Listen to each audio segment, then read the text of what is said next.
1절부터 10절까지의 말씀. 구약성경 217페이지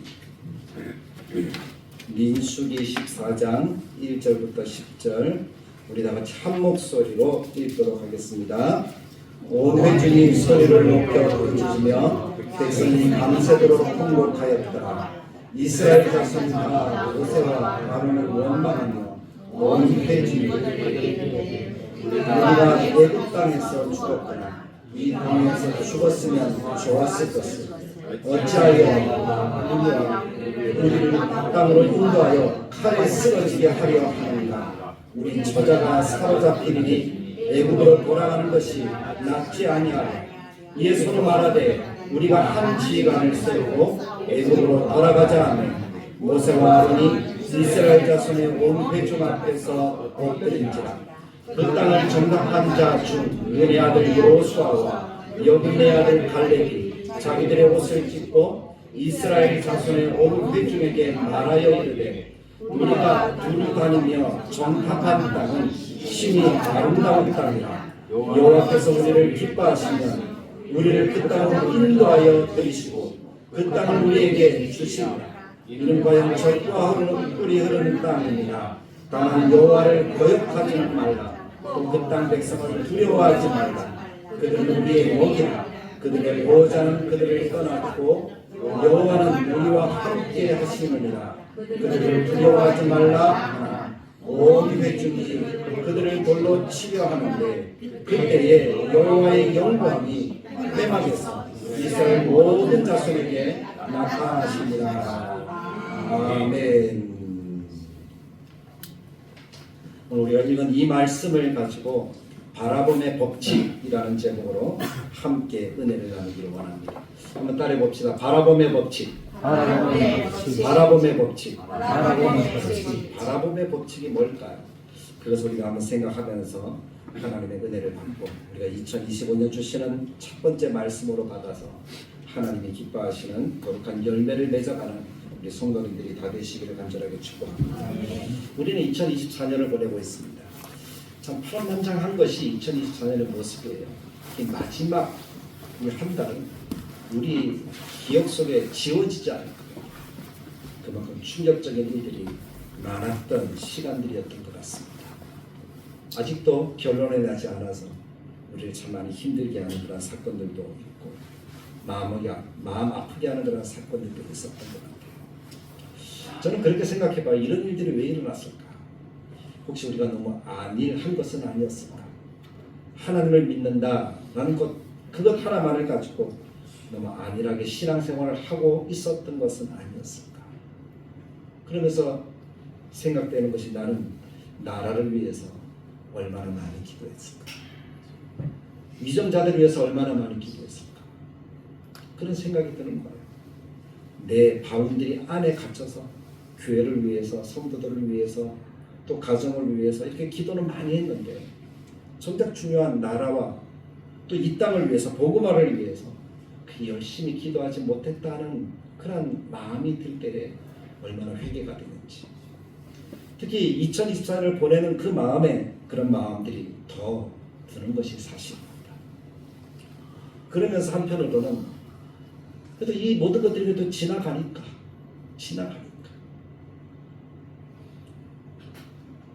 그리고 하나님께서 우리에게 새로운 한 해를 허락하시니까 그래도 감사한 마음이 또 아울러 두는 것이 어쩔 수 없는 우리들의 마음인가 봅니다.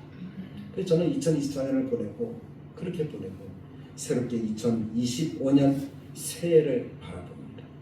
근데 저 혼자 그렇게 바라보는 것이 아니라 우리 모든 성도들과 같이 함께 2025년을 믿음으로 바라보면서 하나님의 은혜와 승리케 하시는 역사, 형통케 하시는 역사가 오늘 함께 예배하는 모든 성도들에게 넘치기를 간절하게 축복합니다. 새해에는 형통한 자가 되길 원하십니까? 승리자가 되길 원하십니까? 그렇다면 우리는 시간의 주인 대신 하나님이 나에게 허락하신 시간을, 나에게 허락하신 이 미래의 시간들을, 그 의미들을 알고 출발하는 것이 필요합니다. 2025년이라는 것이 무엇을 의미하는지, 새해가 무엇을 의미하는지 우리가 알지 못하고 생각 없이 살아가면 우리는 똑같은 이전과 똑같은 그런 열매들을 맺을 수밖에 없을 거예요. 지나온 2024년처럼 우리들이 2025년도 똑같이 될 수밖에 없을 거예요. 그런데 우리가 2025년 새해를 허락하신 의미가 무엇인지 알고 믿음으로 나아가면 우리는 다른 끝이 다른 그런 열매를 맺는 하나님의 백성들이 될 줄로 믿습니다. 그런 생각을 해보지 않으셨습니까? 혹시 시간이 공평하다 아니면 불공평하다 하는 그런 생각을 한번 해보신 적은 없습니까? 혹시 불공평하다고 느끼지는 않습니까? 근데 저는 아무리 생각해봐도 시간에 있어서만큼은 불공평하지 않다는 거예요. 누구나 똑같이 한 해를 살아가고 누구나 똑같이 1년 365일에게 주어져 있다는 것입니다. 누구에게나 그렇죠. 아이에게도 똑같고 갓난아기나 어린이나 청소년이나 청년이나 어른이나 노인이나 1년 365일이 1년 375일이 되는 건 아니잖아요. 누구에게나 똑같이 주어지는 시간인데 하나님 허락하신 이 시간의 의미를 아느냐 모르느냐에 따라서 인생의 끝에서의 결론이 다르다는 거예요. 많이 다르다는 거예요. 그래서 벤자민 프랭클린이라는 사람이 이런 말을 합니다. 시간은 인생을 구성하는 재료가 되어진다. 시간을 어떻게 쓰냐에 따라서 우리들의 인생의 열매가 달라진다는 거예요. 1년 후에 나의 모습이 달라진다는 거예요. 사랑하는 성도 여러분, 지금과 똑같은 1년 후의 모습이길 원하십니까? 아니면 조금이라도 변화되어진 여러분들의 모습을 원하십니까? 저는 우리가 조금이라도 변화되어진 모습을 기대하면서 달려가는 하나님의 백성들이 되어야 할 줄로 믿습니다. 똑같이 출발하지만 어떤 사람은 한 걸음 더 가고 어떤 사람은 한 걸음 뒤쳐져 간다는 거예요. 근데 그 한 걸음 한 걸음이 쌓이면 그 갭을 메꿀 수 있을까 없을까? 뒤에 사람은 아무리 쫓아가도 앞에 있는 사람을 따라낼 수가 없는 것 아니겠습니까? 물론 앞서거니 뒤서거니 할 수도 있겠지만 하나님 허락하신 시간을 정말 그 의미를 소중하게 알고 한 걸음 한 걸음 앞으로 나아가는 사람은 하나님의 때에 정말 아름다운 열매들로 채워주시고 그 삶이 기뻐하고 웃을 수 있는 그런 역사들을 나타내도록 만들어 주실 줄 믿습니다. 주어진 시간은 누구에게나 같습니다. 어떤 사람에게는 더 많고 어떤 사람이 더 적고 그런 것은 없어요. 누구에게나 같은 그 시간을 우리가 어떤 시간으로 보면 신학자들은 그렇게 얘기해요. 카이로스 보느냐 크로노스로 보느냐 그런 얘기를 하더라고요. 카이로스라는 것은 하나님의 시간을 얘기합니다. 하나님이 만들어 가시는 시간. 크로노스라는 시간은 인간의 시간이에요. 내가 내 힘으로 이루어가는 시간. 카이로스와 크로노스는 똑같은 시간을 이야기를 하지만 그 의미는 엄청나게 다르다는 거예요. 오늘 우리는 민수기 14장 말씀을 읽었습니다. 이 민수기 14장 속에서 크로노스를 살아가는 사람이 있고 카이로스를 살아가는 사람이 있더라고요. 먼저는 크로노스를 살아가는 사람들은 1절부터 5절까지 나오는 사람들이다라고 보시면 되겠습니다. 우리가 민수기 14장 1절부터 5절까지 읽어보면 내용이 어떤 내용입니까? 모세가 가나안 땅을 정탐하기 위해서 몇 사람을 보내었죠? 12사람을 정탐꾼으로 보냅니다. 그들이 며칠 동안 가나안 땅을 정탐합니까? 40일 동안 정탐하죠. 모세가 가는 길과 무엇을 해야 되는지도 다 가르쳐 줍니다. 살펴보고 와서 있는 그대로 보고하라는 거예요. 거기에 얼마나 열매가 풍성한지 열매를 가져오라는 거예요. 그것만 하면 되는 거예요. 그래서 이쪽 남쪽 끝에서 저 북쪽 끝까지 올라갔다가 내려오면 되는 거예요. 그래서 그 사람들이 12사람이 올라갔다가 내려왔습니다. 그런데 10사람과 2사람으로 나뉘어졌잖아요. 그리고 그 10사람이 크로노스의 시간을 살아갔던 그런 사람의 모습이었다라는 거예요. 10사람의 모습은 보고 와서 느낀 것을 이야기를 하는데 있는 그대로 이야기를 하면 되는데 그들의 표현은 부정적인 표현이었고 불신앙의 관점에서 바라보더라는 거예요. 쉽게 말해서 사람 눈으로 볼 수 있는 것, 그거 한계를 벗어나지 못했다는 거예요. 그게 크로노스의 시간대를 살아가는 사람의 모습입니다. 내가 보는 것이 전부다. 내가 느끼는 것이 전부다. 그렇게 알고 살아가는 거예요. 마치 코끼리를 맹인들에게 만져보라고 해서 코끼리를 설명해보라고 하는 것과 똑같은 거예요. 맹인이 앞을 못 보는 사람이 코끼리를 만진다고 생각해 보십시오. 아마 뿔을 만진 사람은 뭐라고 얘기하는가 하면 아 이거 무거 같다 이렇게 얘기를 할 거예요. 딱딱하고 매끌매끌하니까.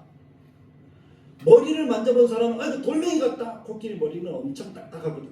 돌멩이처럼 딱딱합니다.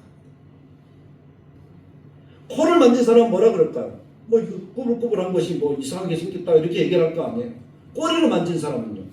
와 이거 너무나 가는데 꼬리 같은데 이렇게 표현할 수도 있을 것이고 배를 만진 사람은요. 널쩍한 것이 좋잖아요. 뭐처럼 느껴질까요? 다 각각 자기가 느낀 대로만 얘기를 하는 거예요.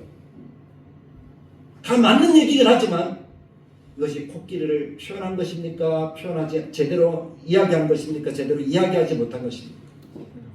제대로 이야기하지 못한 것이죠. 근데 사람들은 자기가 아는 것만 얘기해요. 그것이 전부인 줄 알아요. 그것을만 주장해요. 그것이 크로노스라는 시간대를 살아가는 사람들의 모습이라는 거죠. 보이는 한계를 벗어나지 못했다는 겁니다. 그래서 돌아와서 하는 얘기가 1절부터 5절까지는 원망하고 불평하는 거예요. 부정적인 보고를 하는 거죠. 그 부정적인 보고의 가장 나쁜 표현이 뭔가 하면 민수기 13장 32절에 보면 우리 앞에 두 절 앞에 보면 이렇게 이야기를 해요. 이스라엘 자손 앞에서 그 정탐한 땅을 악평하여 이르되 어떻게 했다고요? 악평했다라고 표현을 하고 있다는 겁니다. 생각해 보십시오. 가나안 땅은 하나님께서 이스라엘 백성들에게 허락하신 선물이에요. 맞죠? 선물이에요.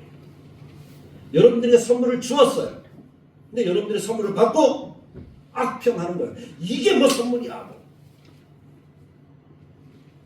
그럼 선물을 준 그 분의 마음은 어떨까요? 맞죠?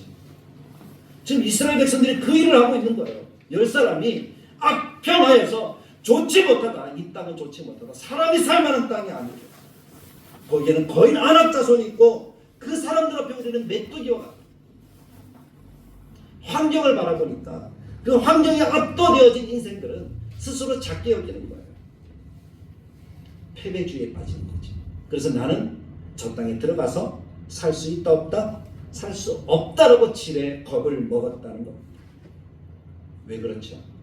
하나님을 보지 못하고 사람만 보았기 때문에 환경만 보았기 때문에 하나님이 주실 거다, 하나님이 주셨다, 하나님의 선물이라는 관점에서 봐야 되는데 그냥 내가 눈에 보이는 대로 내가 만져지는 것만 그렇게 이야기를 하더라는 겁니다. 그런데 이스라엘 백성들이 가나안 땅에 들어가기 전에 경험한 하나님은 어떤 하나님입니까? 홍해를 건넜잖아요. 바다를 건너서 마른 땅처럼 건너가게 하신 하나님을 그들은 경험했잖아요. 바다에 길을 내신 하나님을 만났다는 거예요. 만나와 메추라기 떨어지죠. 그들이 굶어 죽지 않아요. 길을 항상 인도하신 하나님을 만났잖아요. 낮에는 구름 기둥, 밤에는 불 기둥.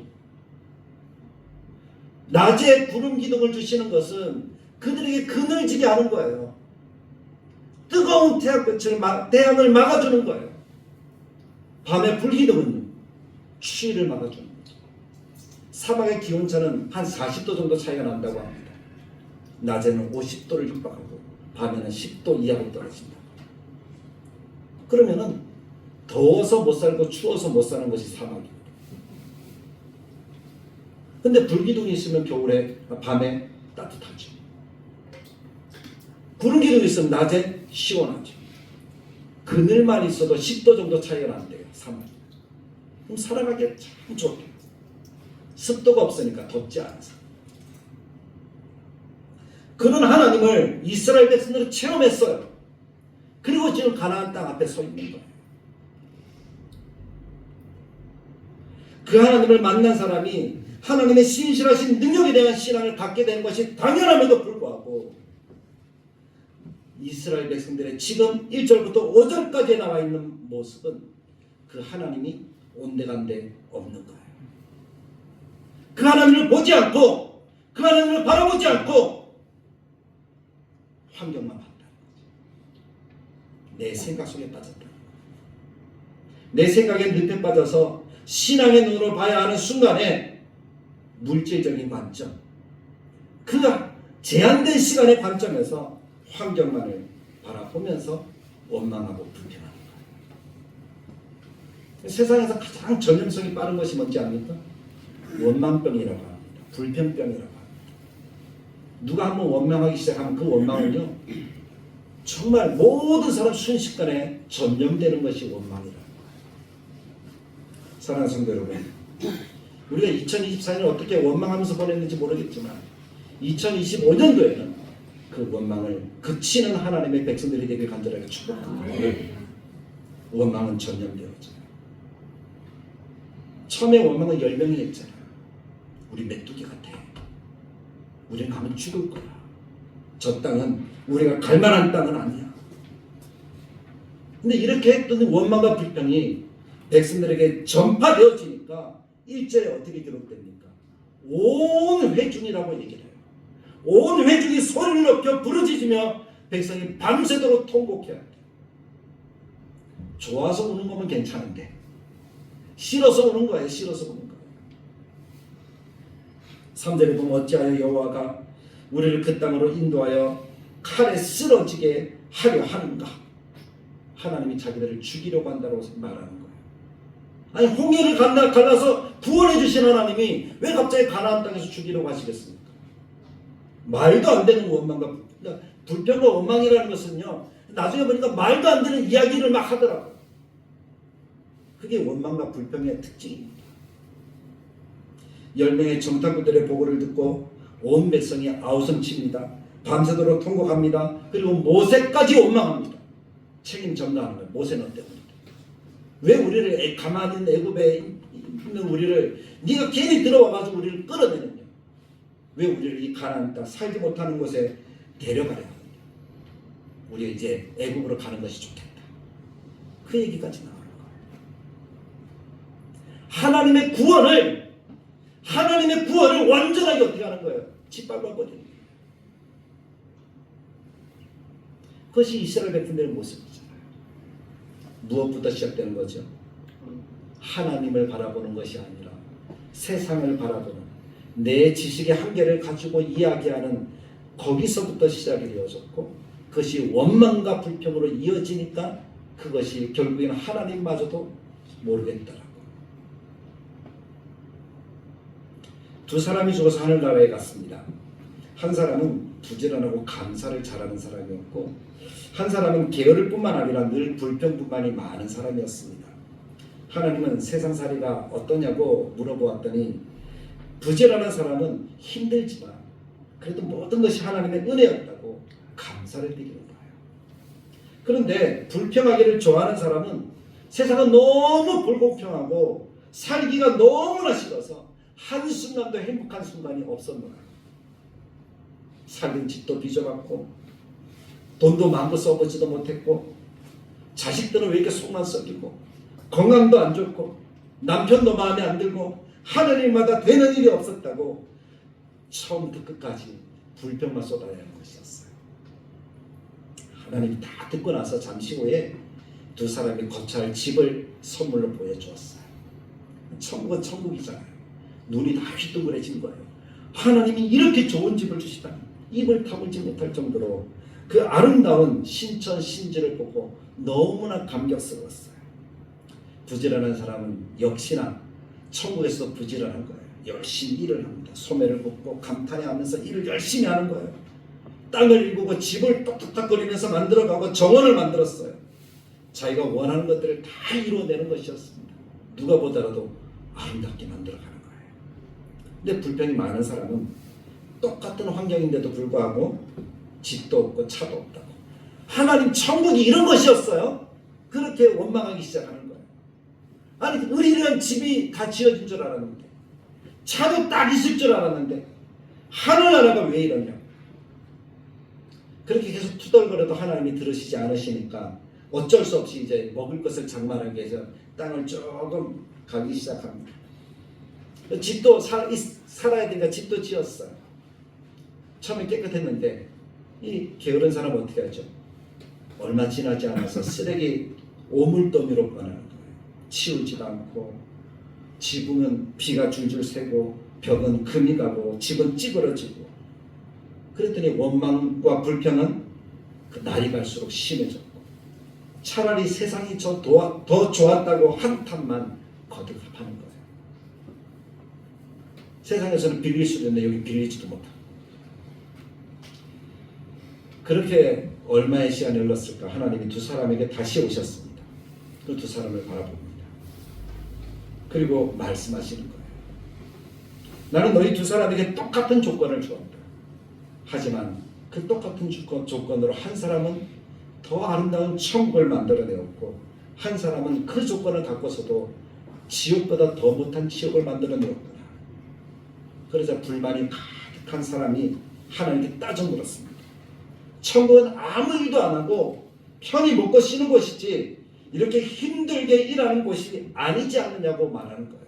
성경에 보면 눈물도 없고 고통도 없고 막 그런 얘기만 들었는가 봐요. 그래서 그렇게 하나님을 따졌다고 합니다. 하나님은 이렇게 말씀하시면서 끝을 맺습니다. 부지런하고 늘 감사하며 사는 사람은 지옥에서도 천국을 건설하지만, 그렇지 않은 사람은 천국을 거저 주어도 지옥으로 만들 것이다. 너는 그와 같은 자이기에 결코 천국의 땅 한 평도 가질 수가 없다. 네가 만든 지옥에서 영원토록 살아라. 이것이 이스라엘 백성들의 원망과 불평으로 만들어낸 애굽으로 돌아가면 좋겠다 하는 말의 의미입니다. 애굽으로 돌아가면 좋겠다, 애굽으로 돌아갔으면 좋겠다 하는 이 말은 하나님이 허락하신 천국이 싫다는 거예요.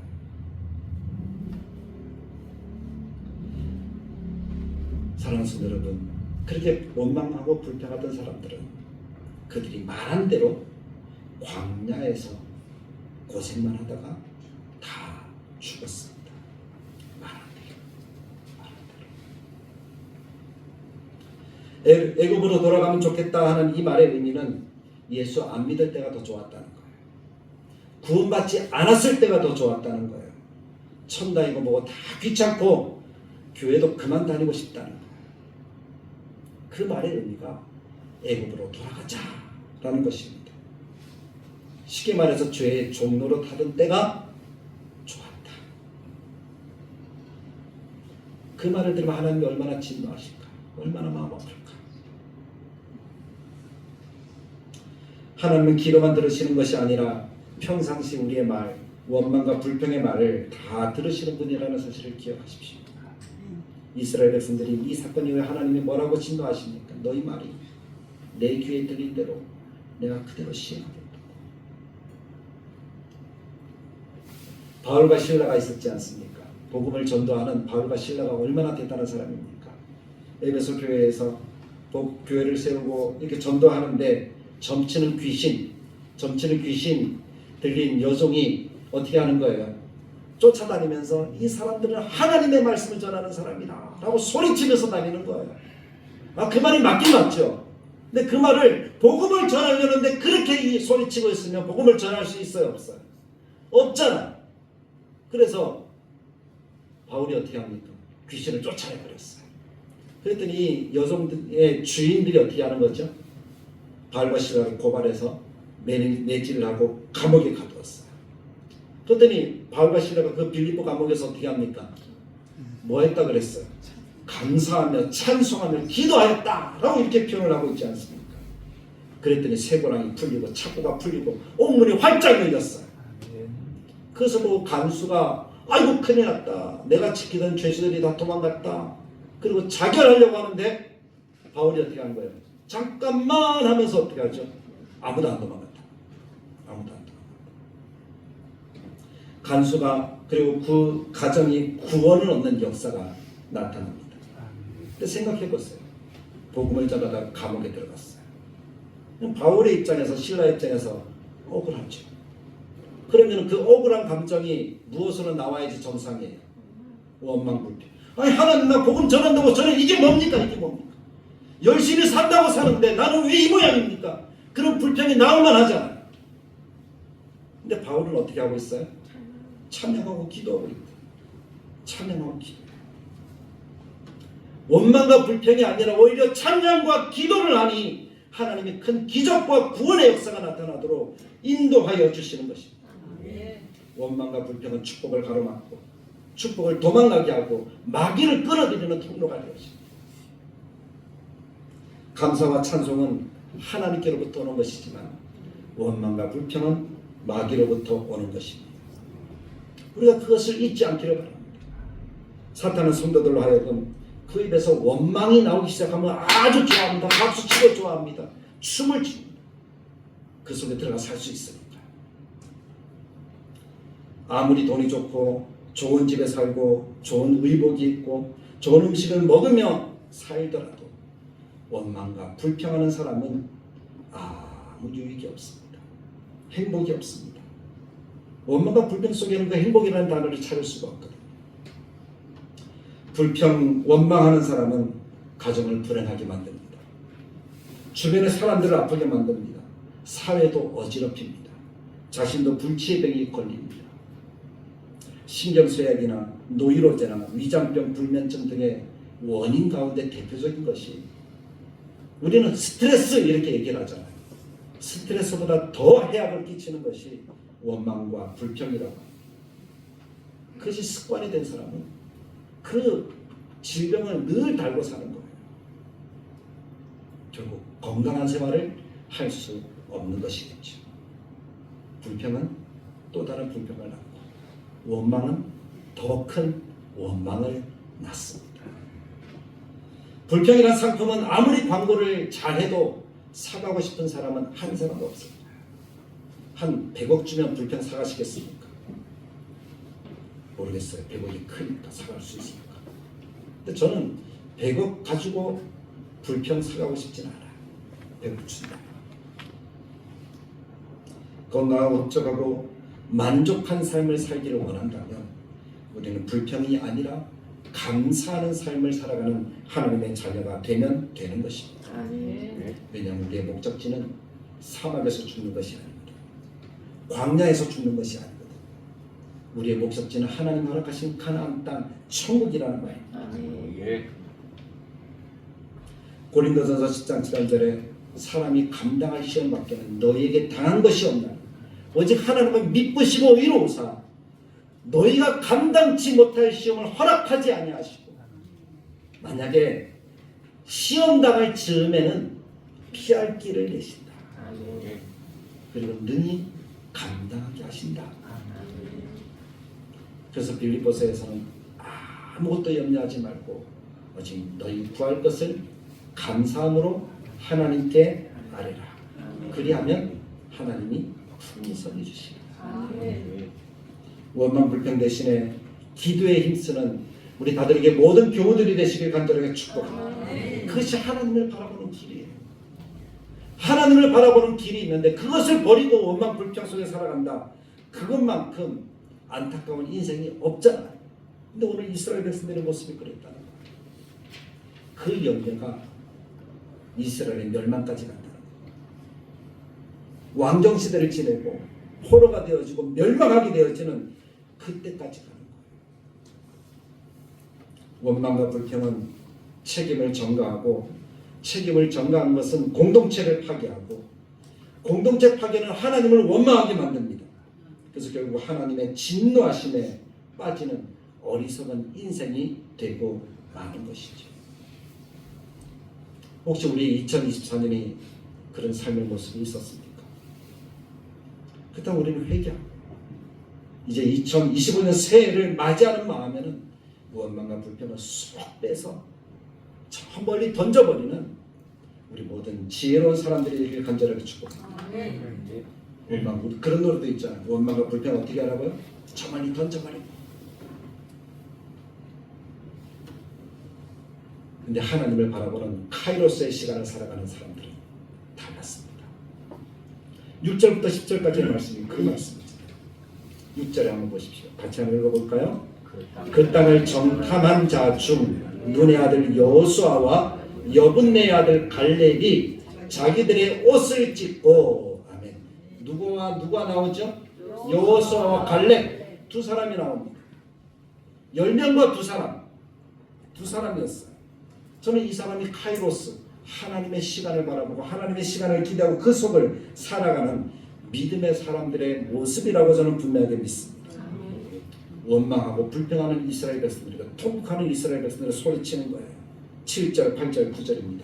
이스라엘 자손의 온 회중에게 말하여 이르되 우리가 두루다니며 정탐한 땅은 심히 아름다운 땅이라. 여호와께서 우리를 기뻐하시면 우리를 그 땅으로 인도하여 들이시고 그 땅을 우리에게 주시리라.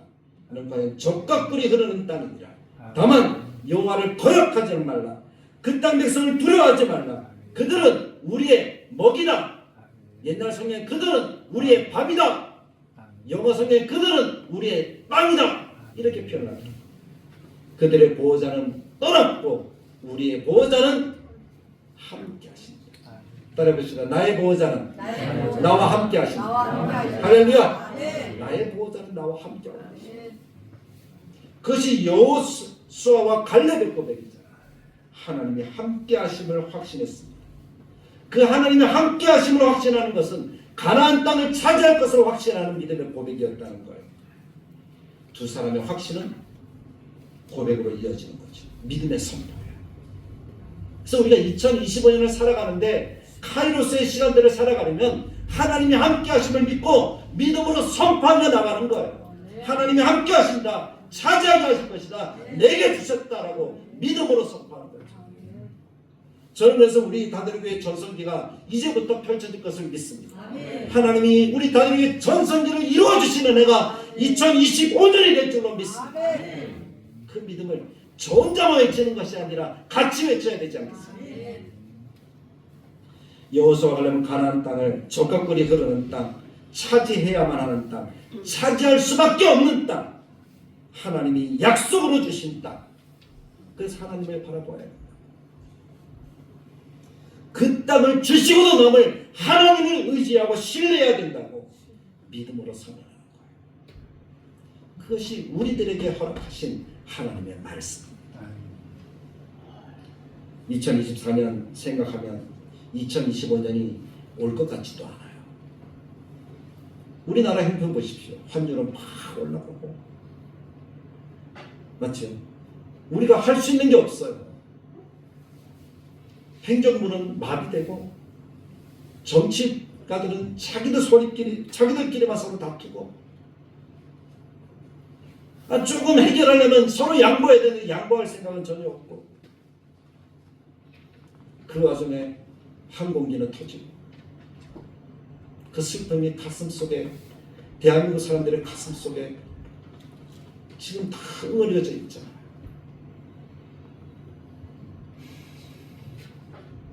안 올 것 같은 2025년이지만